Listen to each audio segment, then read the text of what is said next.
बेटी बेटी होती है, हिंदू की हो, मुसलमान की हो, सिख की हो, ईसाई।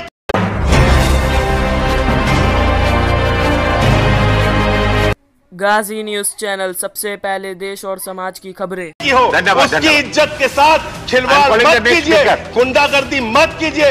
आप तय करने वाले कोई नहीं होते कौन क्या पहनेगा, कौन क्या खाएगा, कौन क्या कैसे रहेगा, कौन जाफर इस्लाम। ये 80 और 20 में हिंदुस्तान को बांटना बंद करो, गरीब बच्चों के फीस पे चर्चा।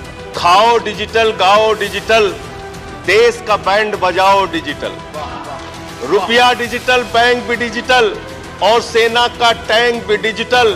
बच्चे पाए डिजिटल शिक्षा और फिर मांगे डिजिटल भिक्षा।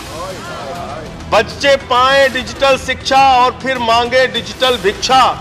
डिजिटल डॉक्टर, डिजिटल गोली, डिजिटल ईद और डिजिटल होली, डिजिटल सड़क पर डिजिटल कार, डिजिटल संसद और सरकार, डिजिटल खेत में करो किसानी, डिजिटल खाद और डिजिटल पानी, डिजिटल दूध और डिजिटल गाय, डिजिटल चीनी, डिजिटल चाय, भर के खाओ डिजिटल रोटी और फिर कर दो डिजिटल पोटी। ये इस बजट के बारे में एक कवि की प्रतिक्रिया है मान्यवर। और जो इस सरकार के दावे हैं अब उस पर थोड़ी बात कर लेते हैं मान्यवर। इन्होंने कहा है कि 60 लाख नौकरियां देंगे। मैं पूछना चाहता हूं, आपने तो स्वयं स्वीकार कर लिया, पहले तो आप 2-2 करोड़ करके लोगों को मूर्ख बनाते रहे और अब आप खुद स्वीकार कर रहे हैं कि 2 करोड़ आपके बस की नहीं है। अब आप 60 लाख नौकरियां देने की बात कह रहे हैं। और आप नौकरियां कैसे दे रहे हैं नौजवानों को मान्यवर?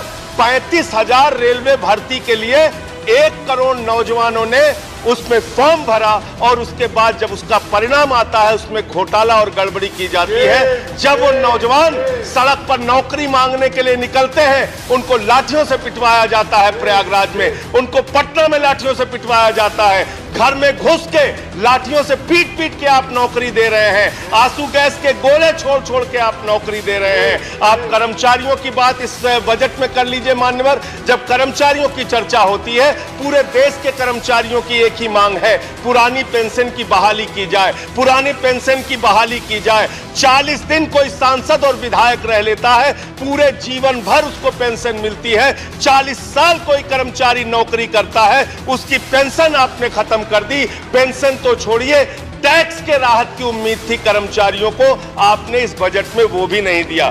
इसके साथ साथ मान्यवर आपने इस बजट में किया क्या है? 22 तक सबको घर देने की आपकी योजना थी। वो 22 तक घर देने की योजना भी पूरी तरीके से जमीन पर उतर के नहीं आई, वो भी फेल साबित हुई।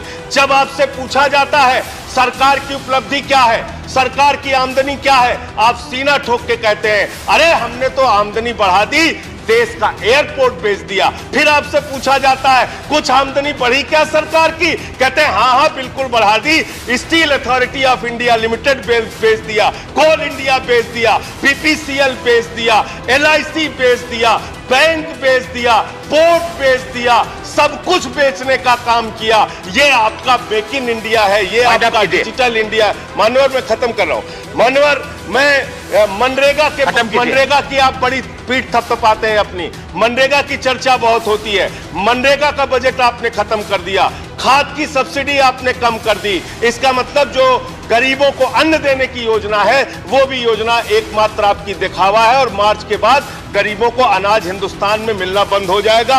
अंत में आपके माध्यम से एक ही इस सरकार से अनुरोध करना चाहूंगा कि अपना ध्यान देश की तरक्की पर लगाइए, देश को आगे बढ़ाने पर लगाइए। बेटी बेटी होती है, हिंदू की हो, मुसलमान की हो, सिख की हो, ईसाई की हो, उसकी इज्जत के साथ खिलवाड़ मत कीजिए, गुंडागर्दी मत कीजिए। आप तय करने वाले कोई नहीं होते कौन क्या पहनेगा, कौन क्या खाएगा, कौन क्या कैसे रहेगा, कौन Jafar Islam. I am sorry. और जब महामहिम राष्ट्रपति का भाषण करवाते हैं तो आप श्रेष्ठ भारत, एक भारत, सबका साथ, सबका विकास और अमृत महोत्सव की चर्चा करते हैं।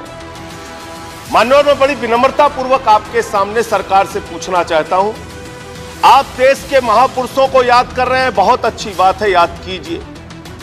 लेकिन आजादी के 75वें अमृत महोत्सव में, आजादी के 75 वर्ष पूरे होने पर अगर महामहिम राष्ट्रपति के भाषण में गांधी जी की भी चर्चा कर देते तो आपको शर्मिंदा होना पड़ता, आपका सर शर्म से झुक जाता। अहिंसा के पुजारी राष्ट्रपिता महात्मा गांधी को धर्म संसद बुलाकर उत्तराखंड में अपमानित किया जाता है मान्यवर, मध्य प्रदेश में अपमानित किया जाता है मान्यवर, छत्तीसगढ़ में अपमानित किया जाता है मान्यवर।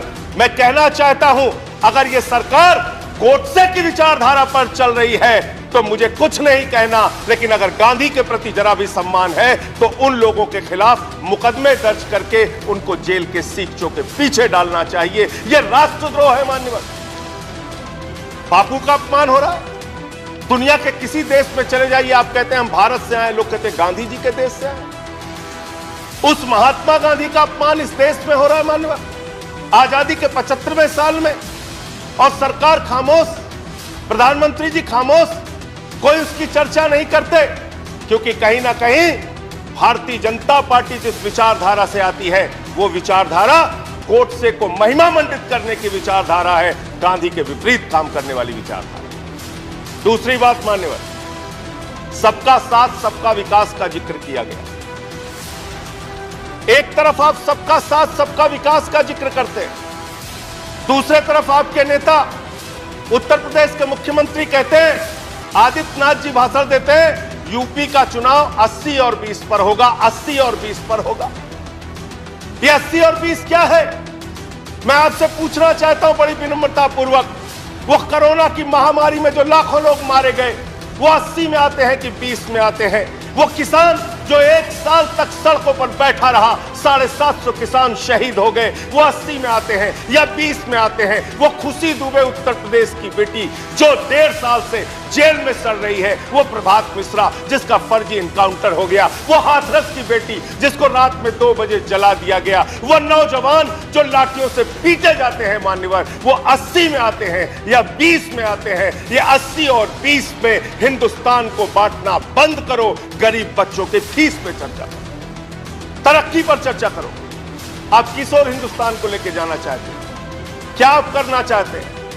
आपने श्रेष्ठ भारत कहा, 17वें पॉइंट को मैं पढ़ रहा था मैंने, श्रेष्ठ भारत, और इस श्रेष्ठ भारत के साथ आप क्या कर रहे हैं? माननीय गृह मंत्री जी बयान देते हैं मुजफ्फरनगर में जाके, दंगे याद है ना?